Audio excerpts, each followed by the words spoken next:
பக்கத்தில் உள்ள கேரளா இந்திக்கு எதிராக அது முணுமுணுப்பது இல்லை. ஆந்திராவில் இந்திக்கு எதிராக போராட்டம் இல்லை. கர்நாடகத்தில் இந்திக்கு எதிராக ஒரு பிரச்சனை இல்லை.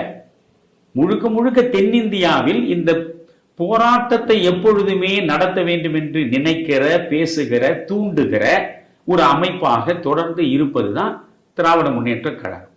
இந்தியாவிலேயே மொழியை காப்பதற்காக போராட்டம் நடத்திய ஒரே மாநிலம் தமிழ்நாடு தான்.